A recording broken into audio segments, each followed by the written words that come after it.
ఈనాడు అధిపతి రామోజీరావు గారు వెళ్ళిపోయారు.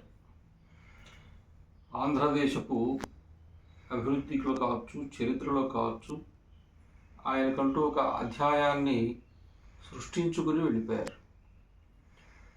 మేము హై స్కూల్ చదువుకునే కాలం నుంచి అప్పటికి ఆంధ్రపత్రిక, ఆంధ్రప్రభ, ఆంధ్రజ్యోతి పత్రికలు రోజు వస్తుండేది. గ్రామాల్లో ఉండేది కాబట్టి పోస్ట్లో వచ్చేది.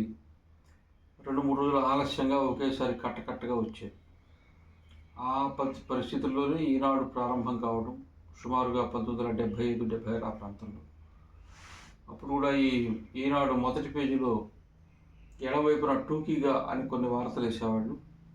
3వ పేజీలో ఫాంటమ్ అని ఒకటి బొమ్మల కథ వచ్చేది. అవి చదవడం కొరకు, రోజు చూడటం కొరకు ఈనాడు అలవాటైంది. నెమ్మదిగా వయసు పెరిగే కొద్దీ అసలు ఈనాడు అక్షరం యొక్క ఆకారం, ఫాంట్, అది ఆకర్షణీయంగా ఉండడం, స్పష్టంగా ఉండటం, చదవడానికి అనుకూలంగా ఉండటం కంటికి అలా ఈనాడు అలవాటైంది. ఈనాడు పత్రికతో పాటుగా విపుల, చతుర 2 మాసపత్రికలు, అవి కూడా చదవడం అలవాటైంది. ఆ విధంగా ఈనాడులో వచ్చేటువంటి 3వ పేజీలో వచ్చేటువంటి వ్యాసాలు, సంపాదకీయం, ఫాంటం, అదేవిధంగా మొదటి పేజీలో వచ్చేటువంటి టూకీగా, వీటిని ఎక్కువగా చదువుతూ ఉండేది. దాని ద్వారా చాలా విషయాలు మనకు బోధపడేది. కొన్ని ఆలోచించడానికి, కొన్ని చర్చించడానికి, కొన్ని విమర్శించడానికి, ఆ విధంగా ఆ విషయాలు ఉండేవి. దాని తర్వాత నేను హిందూ దేవాలయ పరిరక్షణ సమితి, దేవాలయాల ఉద్యమం ప్రారంభించిన తర్వాత ప్రధానంగా 2005-2006 ప్రాంతం నుంచి ఈటీవీలో నెలకు ఒకసారి దేవాలయాల మీద ప్రతిధ్వని కార్యక్రమం వచ్చేది. నెలకు ఒకసారి అంటే వారానికి ఒకసారి, అంటే నెలలో ఒక వారం. కాబట్టి ప్రతిధ్వనిలో దేవాలయాలకు సంబంధించినటువంటి చర్చ ఎప్పుడు వచ్చినా తప్పకుండా ఆ బృందంలో నన్ను కూర్చోపెడుతూ రావటం. ఈటీవీ ద్వారానే నేను మొట్టమొదట ఈ ఎలక్ట్రానిక్ మీడియాకి పరిచయం అయినాను. ఆ తర్వాత జెమినీ న్యూస్ అని ఉండేది ఒకప్పుడు, అది లేదు ఇప్పుడు. అట్లా ఈటీవీ, జెమినీ న్యూస్, తర్వాత ఇంకా అన్ని ఛానల్స్లో వస్తుండేవాడిని.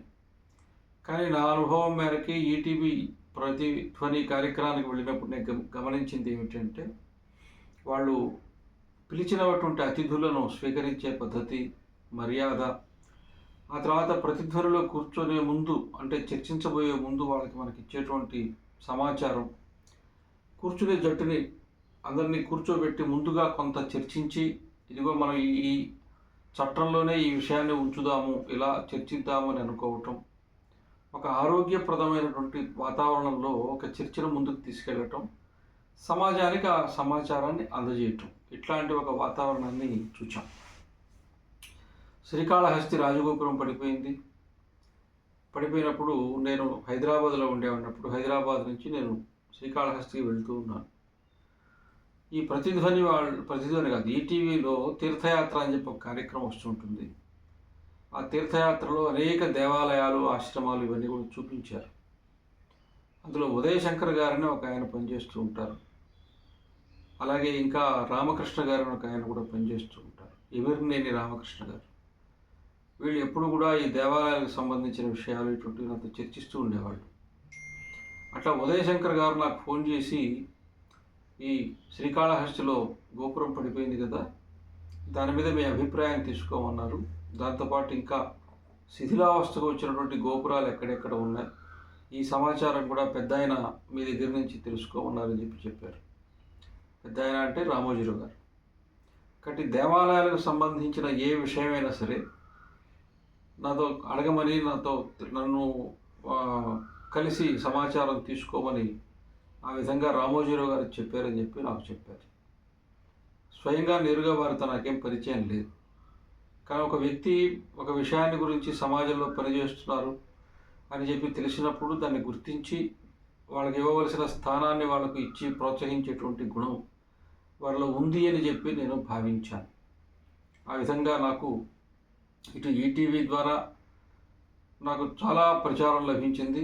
అదేవిధంగా ఈనాడులో నేను పాదయాత్ర చేసినప్పుడు, రథయాత్ర చేసినప్పుడు తిరుమల తిరుపతి దేవస్థానం గురించి కావచ్చు, దేవాలయాల గురించి కావచ్చు, ఎక్కడెక్కడ ప్రెస్ మీట్లు పెట్టినా అది నేరుగా స్టేట్ ఎడిషన్లోకి వెళ్ళిపోయేది.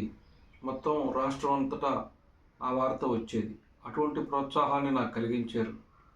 రామోజీరావు గారు కేవలము పత్రికకు లేదా కొన్ని ఆయన పెట్టిన పరిశ్రమలకు మాత్రమే పరిమితం కాకుండా ప్రకృతి వైపరీత్యాలు వచ్చినప్పుడు వాళ్ళ ట్రస్టుని ఒకటి ఏర్పాటు చేసి, ఉషోదయ నాకు పేరు గుర్తులేదు, ఆ ట్రస్ట్ తోటి గుజరాత్లో భూకంపం వచ్చినప్పుడు లేదా వరదలు వచ్చినప్పుడు, సునామీ వచ్చినప్పుడు తమిళనాడు ప్రాంతంలో, మనకు ఇక్కడ ఆంధ్రప్రదేశ్లో తుఫాన్లు వచ్చినప్పుడు అనేక గ్రామాలు దత్తత తీసుకుని అక్కడ ఇళ్ళు కట్టించడం, ఇళ్లతో పాటు పాఠశాల భవనం కట్టించడం, ఒక నమూనా వాళ్ళు ఎప్పుడు ఇళ్ళు కట్టించినా అదే నమూనాలో ఇళ్ళు కట్టించడం, ఇట్లా ఏ రంగంలో వారు అడుగుపెట్టినా ఆ రంగంలో కేవలం విజయాన్ని సాధించటం కాకుండా దానిలో ఉన్నత శిఖరాలకు చేరారు.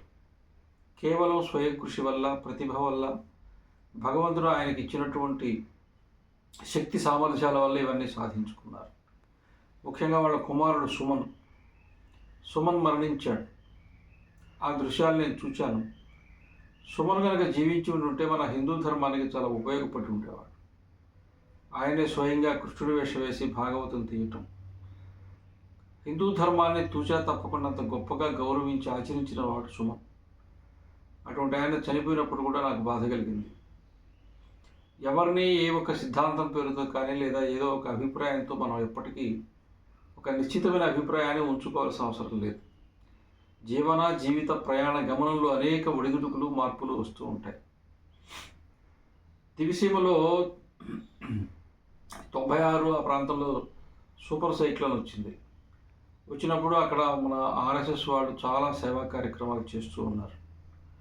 కానీ అక్కడ అన్ని సేవా కార్యక్రమాలు చేస్తూ ఉంటే అప్పుడు జిల్లా ఎడిషన్ బాగా ఎక్కువ పేజీలు వస్తూ ఉండేది. కనీసం జిల్లా ఎడిషన్లో కూడా దానికి గుర్తింపు ఇవ్వకుండా, వార్తలు రాయకుండా ఉంటే అప్పుడు ఆర్ఎస్ఎస్కు సంబంధించిన పుల్లారెడ్డి గారు, మల్లారెడ్డి గారు, కొంతమంది ఇంకా అప్పుడు దేశముఖ్ గారు, వీళ్ళందరూ రామోజీరావు గారిని కలవటం, రామోజీరావు గారు వెంటనే రాజమండ్రి ఈనాడు ఆఫీస్కి ఫోన్ చేసి చెప్పటం, వాళ్ళకి చీవాట్లు పెట్టడం, మరుసటి రోజు నుంచి జిల్లా ఎడిషన్, స్టేట్ ఎడిషన్లో అన్ని దగ్గరలో ఆ వార్తలన్నీ కూడా పుంఖాలుగా రావడం ప్రారంభించబడింది. ఇట్లా ఎక్కడికక్కడ ఎప్పటికప్పుడు ఆయన దృష్టికి వచ్చినప్పుడు ఏమైనా తరతమ భేదాలు లేకుండా అందరికి కూడా ఆ రకమైనటువంటి ఒక స్థానాన్ని కలిగించారు.